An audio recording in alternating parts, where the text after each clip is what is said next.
Hello, and thanks for coming along to And We Have an Office Dog, the digital agency podcast where we're talking to the people behind the agency, the service providers, coaches, and mentors to discuss what it's like working with you, the agency leader. With your host, Chris Simmons, the Agency Accelerator, talking to a different agency growth partner in each episode. What they love about working with you, what they wish you knew. All will be revealed. Okay, so let us begin. Over to you, Chris. Thanks, voiceover guy. And on the podcast today, I've got Craig. Craig from My Content Pal. How are you doing? I'm good, feeling good today. The sun's out here, it's scorching, which is good. Coming to the end of winter for where I am in South Africa. How are you doing? Not too bad at all. I am watching your life in South Africa with huge amounts of envy, especially the weather. Even the winter isn't that bad. I was 21 degrees yesterday. So for those people listening in right now who don't know who you are, do you want to give yourself an intro and also explain what you do with agencies through My Content Pal?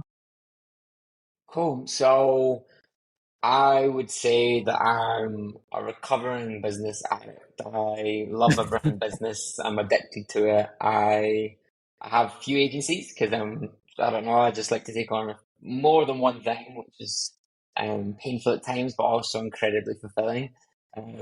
My main business in the beginning was My Content Pal, which is my content writing firm, but I also own other businesses like SEO for Hire and Link City. Companies like SEO for Hire are really fulfilling for me as well because the value it provides. Link City, I'm kind of hating, if I'm really honest. Probably shouldn't say that, but I'll explain why. I'm moving away from that sort of model, and it could be quite a good conversation on why I don't like it anymore. Yeah, I've got a new way of seeing things in the agency world right now. Well, we'll see where that takes us in a minute. So, from My Content Pal's perspective, what is it that you do with agencies? How do you support them? How does the service that you guys provide help agencies to grow? So My Content Pal, originally you could just buy content from us just per word. So you'd come in, you need content, you buy content, buy the credits, you disappear, use them, disappear, come back when you need more credits, etc. You can just tap into us. We are your content division whenever you need us. And that's great. The problem is the meta's changing. Like if you look at content out of 10, so 10 being the highest quality content you could find and 1 being the worst, I feel like the old My Content Pal was operating at like a 5 and a 6. Like we were very much like mid-market. I felt we were very good at producing quality content at that rate. But then AI came out, ChatGPT 3.5 came out, and everybody could then produce content at like a 4 out of 10. And then ChatGPT 4 came out, everyone could produce content at 6 out of 10. So very quickly the game changed, and it went from me trying to produce loads of content for everyone and help everyone to suddenly thinking, yo, I need to change something now. Because not only was it not working, we stopped selling less, and it became less fulfilling too. And that really, I didn't like it. It didn't even feel good. So something changed in My Content Plan now. We want to be partners. We're not looking for clients anymore. We want partners. And I'm using that view with everything, even my team. I no longer have writers that work for me, partners. They help me produce this content. And I remember reading a book about an airline company, and like their whole KPI is how many planes they have in the air. And it got me thinking, like, the only way My Content Pal works, the only way we provide good content consistently is by having our writers write good content consistently. So how do you do that? So it went from thinking, okay, let's get as much content out there to let's just keep my writers healthy, happy, good. The focus completely shifted. And then I think even in terms of like, everyone used to be so focused on words. I think words is silly because selling by words is, like, words could be good or bad. It's stupid. Yeah. Like, also makes no sense as well because an article with the keywords, can horses eat apples, takes way less research than a keyword like 301 vs 302 redirects. So the difference there is wildly different, and this requires so much more research. You could spend like 5 days working on this, and I know that because I did it for one of the biggest SEO brands out there. We go straight for them, and it took days, absolute days, and it was really, really interesting because we've been in the game so long, we understand what that is, but we were writing it for a beginner audience. We had to overthink everything. Like, we tried to get into their lens, their position, like tried to explain what a 3-1 redirect is without getting technical. It's really hard. You're going to have to stop me going off on long tangents. But did I answer your question? No. So if we were to kind of in short it, My Content Pal is not just a content delivery service anymore, whereas it used to be. What you do now essentially is content on steroids, whether it not be just from a length point of view, but genuinely from a quality of content and the results that brings. So I'm an agency leader. I'm listening to this podcast. What can you do for me that ChatGPT 4 or 3.5 Turbo cannot do already? Why should I get on the email and say, Craig, give me a quote? Yeah, so this is what I was leading up to actually.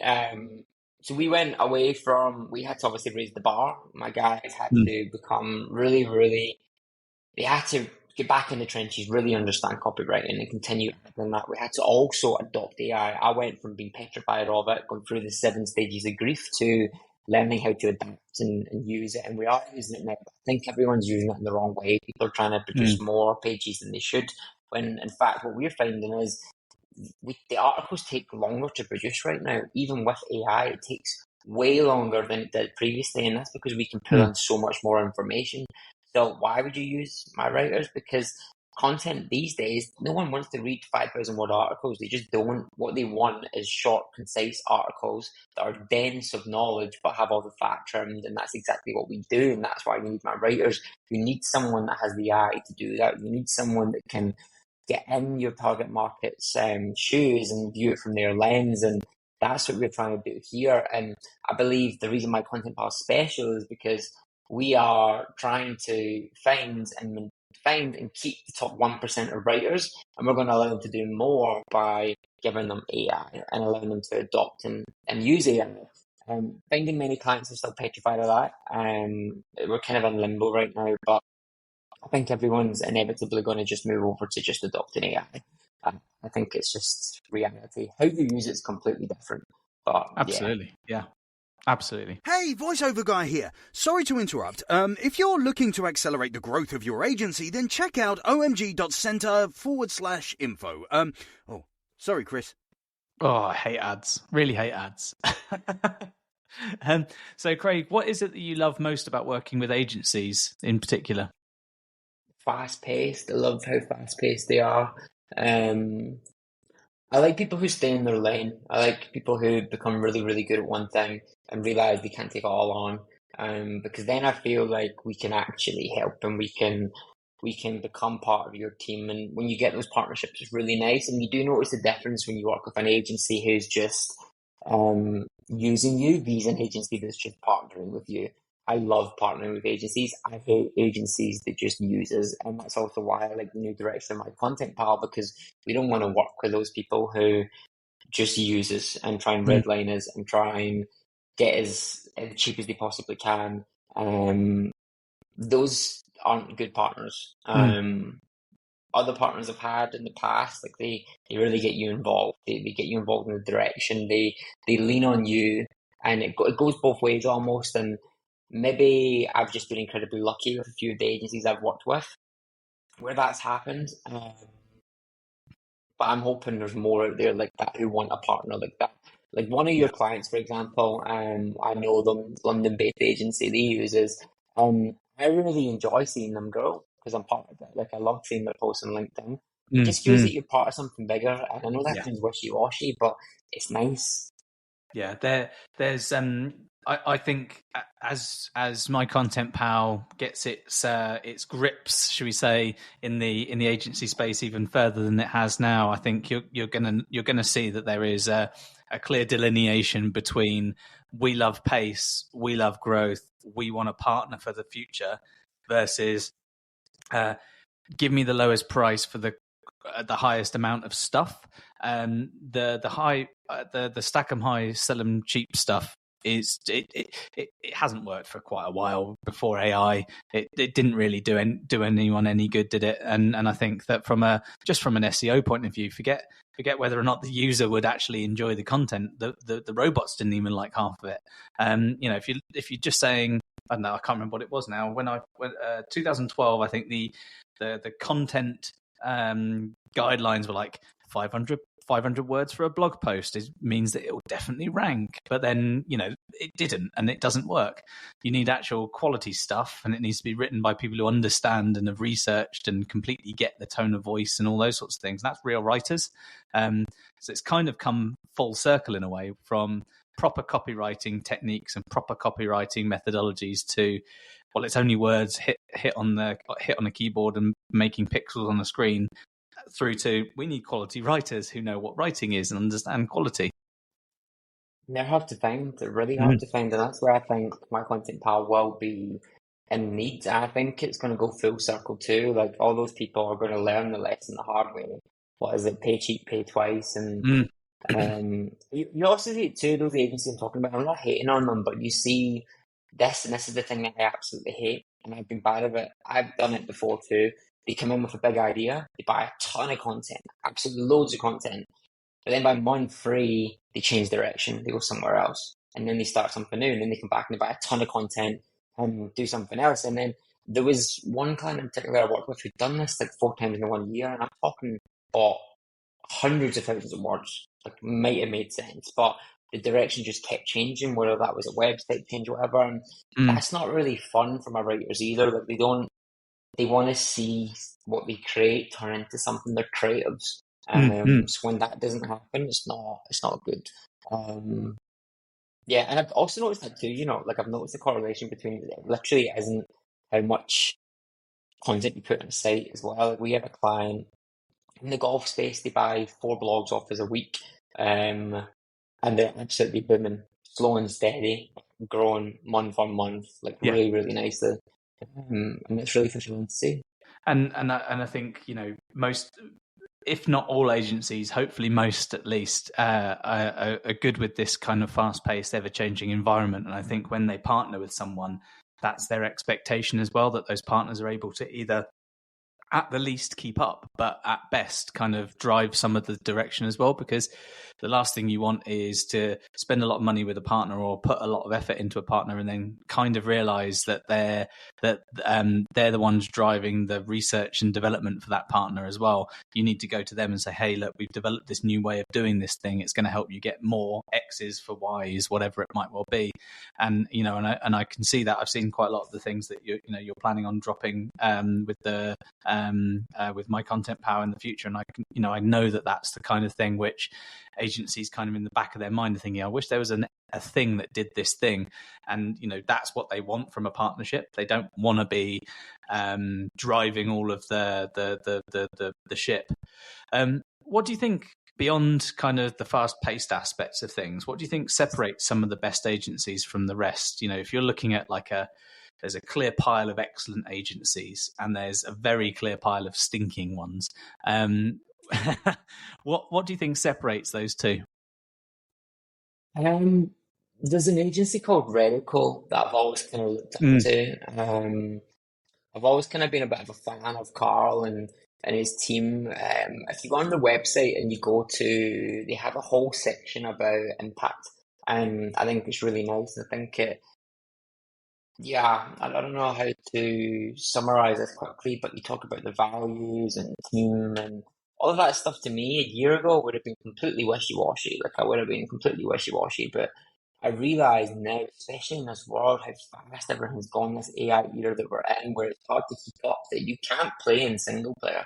And I think a lot of agencies, they try and partner with people, but they're still in single player mode. Like, they're using them, like I said.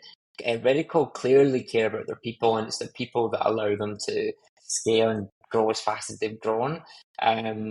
they care about more than just making money. Baseless Yeah. transactions is clear on their site, and I think that might seem like there's a lot of people who get into this. I know I get into this because I got hungry and I chased money. That led to me falling flat on my face. I think a lot of agencies still have that approach. And again, basis transactions, it doesn't bring you what you think it will bring you. And I think, yeah, that's the one thing I like about Radical. They clearly want to make an impact. It's a bit more fulfilling than just doing SEO. They'll attract the best talent that way. Yeah. Those people will be nice to work with. They'll have the best ideas. They'll attract the top 1%. It's the top 1% you need to make it in this era. I mean, we're literally Yeah. up against machines. How Yeah. are you going to beat machines? Quite literally now. The best people. So yeah.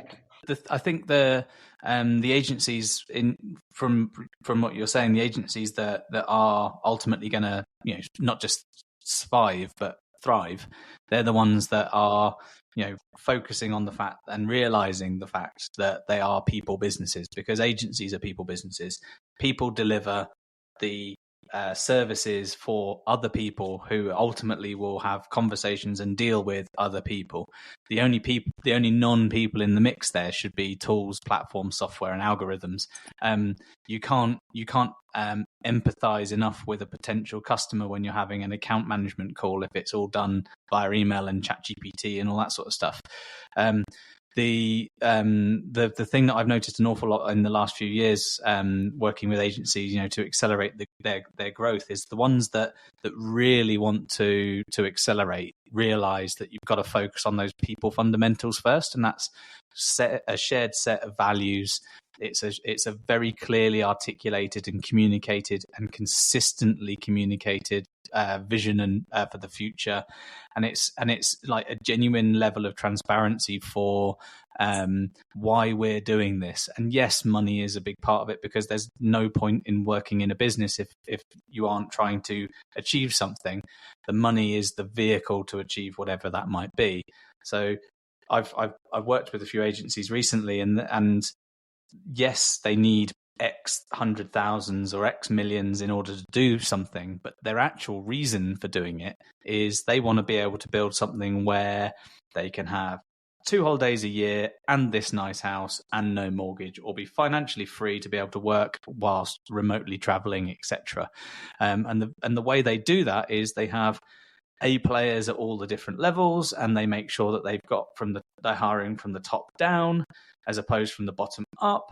They know that they can focus on growth much more quickly. Everyone's singing the same song, and those agencies will ultimately do well. You've got thinkers, and then you're kind of outsourcing some of the doing.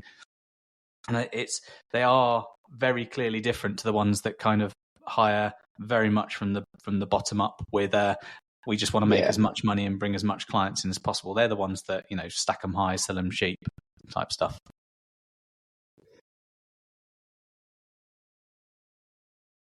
Sorry, the South African Wi-Fi. It's okay, don't you worry. We'll snip it. I So think if you guys had a My Content Pal, I know you guys do a lot of R&D into your own back end tool stack and stuff like that. So let's say you wanted to do some R&D on a magic wand, and you're building a My Content Pal branded magic wand, but the prototype can only be used once.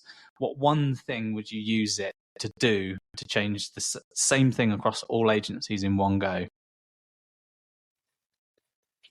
Well, one thing I can change. I think I would change most of the owners. I think that's not nice. But I tell you what, right? You know what you said there a minute ago? You said agencies that hire from, what did you say, bottom up? That was it. You said bottom up. So you know that way when you work with someone and it's clear the spark is still there, like they clearly still have that entrepreneurial spark, and then you work with people that it's clear that they don't have that. They have like businesses become. I put this up the other day: is your business a passion or an obsession? I think a lot of people it's become an obsession, and I think that's okay. But I think it's clear when you work. Like I'm obsessed with business, but some people have to really try and keep up and make ends meet, so they hire cheaper staff, etc., etc. Been there myself, done that before. But then you work with someone whose spark's still alive; they're completely passionate. I think it's very important to keep the spark alive. Mm. When you get into a high state of stress and business is a necessity, that spark goes, inevitably goes, and the ripple effects can be saw throughout the business, and it doesn't become fun. It becomes painful. You cut corners, people make mistakes, you don't get results, and then when you don't get results, it becomes less fulfilling, and then it's just that really bad cycle.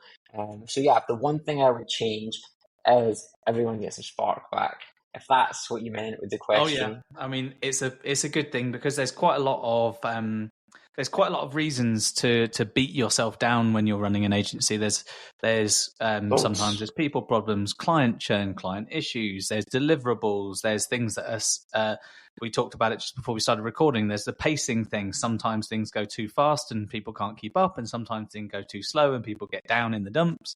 You've got sicknesses, holidays. You've got all sorts of things that are happening all the time, and there's so many different individual hamster wheels spinning at the same time, and it's I can see why some agency leaders will kind of, as you put it, lose the spark, but equally that's where this kind of clearly articulated, consistently communicated, shared vision for the future, that's where you can help maintain or help rejuvenate that on a quarterly basis, shall we say, because you can say, hey, look, we're all working towards big goal here.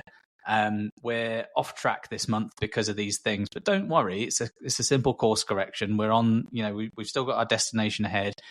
We're not a million miles away. It's totally doable. Let's keep our heads and feel cool about all of this. Yeah, 100%. And we did speak about the pace. Like the pace is important. I think if you have that spark, you move really, really fast, and that it's important to not move too fast. You fall flat on your face. Yeah. I mean, not everyone who works for you, regardless of whether or not they're senior leadership or exec level, are going to want to move at the pace of the leader. That doesn't mean that the leader can't set out a vision, and as long as that is methodically planned from a strategic point of view, you see the pace move at the pace you've defined. If you want it to go quicker, you spend more money and you hire more people, or you invest in something which gets you there faster. That's why the OMG Centre exists. We accelerate the growth of agencies by facilitating a lot of the things which normally take longer to enact. Some of those things are simpler than others, and some of those things you can hire your way through, and so on and so forth. But pacing, not everyone wants to go at your speed. That's probably the key bit. Keep it there. Craig, it's been brilliant talking to you on the podcast. Anyone who's listening, wanting actually to have decently high quality, I'm guessing paced, speedy delivery content that really is understood by the user and the client, then give Craig and My Content Pal a shout. Thanks very much for coming on, mate. Thanks, Chris. Appreciate it. Cheers.